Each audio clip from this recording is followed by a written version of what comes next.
সামনে ডিসেম্বর মাস, আপনারা জানেন আমাদের বিজয়ের মাস। এই বিজয়ের মাস উপলক্ষে বিএনপি একটা কর্মসূচি গ্রহণ করেছে নতুন। সেই কর্মসূচি সম্পর্কে আপনাদেরকে আমি অবহিত করব। তার পূর্বে আমি আপনাদেরকে জানাতে চাই দুটো বিষয়। একটি হচ্ছে এই যে আপনারা সবাই জানেন যে আমাদের বাংলাদেশের অবিসংবাদিত নেত্রী, গণতন্ত্রের মাতা দেশনেত্রী বেগম খালেদা জিয়া, তিনি বেশ কয়েকদিন ধরে অসুস্থ অবস্থায় এবার কেয়ার হাসপাতালে আছেন এবং তার শারীরিক অবস্থা কিছুটা সংকটাপন্ন। দেশের বিশিষ্ট চিকিৎসকবৃন্দ, বিদেশের আমেরিকার জন হপকিন্স এবং লন্ডন ক্লিনিকের বিশিষ্ট চিকিৎসকেরা তারা তার চিকিৎসা করছেন।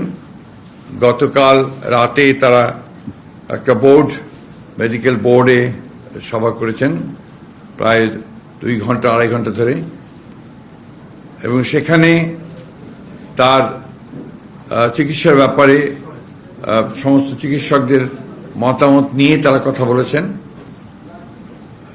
এবং কিভাবে চিকিৎসা তারা করবেন এবং সেই চিকিৎসাটা কি ধরনের হবে সে বিষয়ে তারা কালকে মতামত দিয়েছেন নিজেদের মেডিকেল বোর্ডে। তাকে বিদেশে নেওয়া প্রয়োজন, এই কথা তারা বলছেন যে হয়তো প্রয়োজন হতে পারে, কিন্তু তার এখন যে শারীরিক অবস্থা, সে অবস্থায় তাকে বিদেশে নেওয়ার মতো কোনো শারীরিক অবস্থা নেই।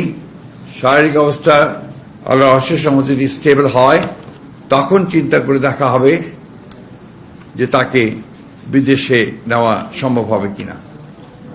তবে বিদেশে নেওয়ার জন্য যে প্রয়োজনীয় বিষয়গুলো রয়েছে, আপনার ভিসা, অন্যান্য দেশের সঙ্গে যেসব দেশে যাওয়ার সম্ভব হতে পারে সেসব দেশের সঙ্গে যোগাযোগ করা এবং এর অ্যাম্বুলেন্সের ব্যাপারগুলো নিয়ে যথেষ্ট আলোচনা হয়েছে এবং সেগুলো মোটামুটি কাজ এগিয়ে আছে।